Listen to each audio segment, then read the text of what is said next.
मैं हूं तारक चौधरी। हमारे फेसबुक पेज DGF लाइफस्टाइल को फॉलो कीजिए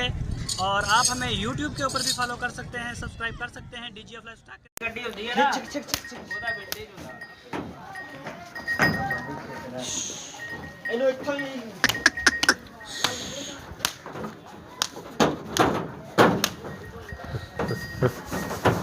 आका स्पीड ना मार टोर के जू है ना तेरे पैरां च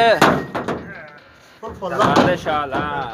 तेरी खैर लोड होगी जी अब बंदी किथे गए किथे अगे भाई सरिया नहीं है नहीं कि पतरियां आ जड़ियां लाहो ओ जिथे मर्जी पार दे बंद दे पर सौड़ी करके बन्नी सौड़ी करके बन्नी पराली और पारा दी वापसी डरा पराली दे दे यार इन्हें किन्नी के ले आउनी चाचा चाचा ਉੱਥੇ ਕਿਹੜਾ ਵੀ ਉਹਦੇ ਆ ਗਿਆ ਕਿੱਲਾ ਬੰਨਿਆ ਕਿੱਥੇ यार मेरा भरा भाई इन्नी के ते आ गए ਪਰ ਉਹਦੀ ਦੋ ਟੋਕਰੇ ਭਰ ਲੈ ਕੂੜੀ ਦੀ ਭਰ ਲਿਆ ਜਿਹੜੀ ਭਰਨੀ ਸੈੱਟ ਸੀ ਓਏ ਹੋਵੇ ਸੁੱਕੀ ਤੰਗ ਕਰਕੇ ਬੰਨਣੀ ਏ ਇੰਨੀ ਭਾਈ ਤੰਗ ਹੋਏ ਲਾ ਲਾ ਯਾਰ ਬੰਦ ਕਰ ਆਪ ਪੈਰਾਂ ਥੋੜੀ ਹੋਰ ਪਿੱਛੇ ਕਰ ਰੋੜੀ ਉਹ ਤਾਂ ਬਸ ਬਹੁਤ ਨਹੀਂ ਪਾਸ ਰੋੜੀ ਸੁੱਟਣੀ ਪੈਣੀ ਦੋ ਟੋਕਰਾ ਇੱਕ ਅੱਗੇ ਤੇ ਟੋਕਰਾ ਪਿੱਛੇ ਪੈਣਾ ਇੱਥੇ ਵੈਸੇ ਕਈਆਂ ਨੂੰ ਰਵਾ ਛੜਿਆ ਤੂੰ ਕੀ ਕਰਦੇ ਯਾਰ ਰੋਜੀ ਇੱਕੜੀ ਡਾਲਾ ਮੈਂ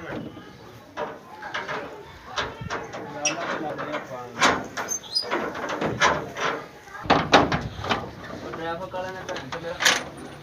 ਸੰਸਰਾ ਕਿਉਂ ਕੰਮ ਕੀਤਾ ਉਹਨਾਂ ਮੇਰਾ ਚਲਾਨ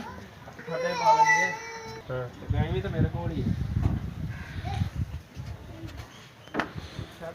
खुली छड़ी ਖੁੱਲੀ अच्छा साफ होना लागे ਹੂੰ सामान खला दे लागे अच्छा ਪਿੱਛੋਂ ਆ ਤਰਪਾਲ ਲੱਗ ਗਈ ਜੀ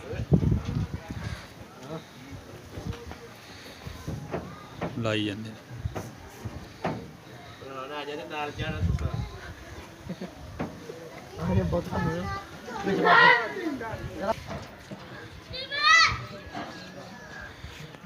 ਉਹ ਭੈਣ ਦਾ ਜੁੜ ਨੇ ਤਿੰਨ ਆ ਗੱਡੀ ਨਿਕਲ ਪਈ ਹੈ ਭਾਈ ਅਪਲੋਡ ਗੱਲ ਸੁਣ 03000 950082 ਦੁਬਾਰਾ ਫਿਰ ਲਗਾ 03000 950082 ਆ ਭਾਈਜਾਨ ਲੋਡ ਹੋ ਗਈ ਆ ਗੱਡੀ ਦਾ ਨੰਬਰ ਚੱਲ ਆਲਾ ਰਿਸ ਕਰ ਆ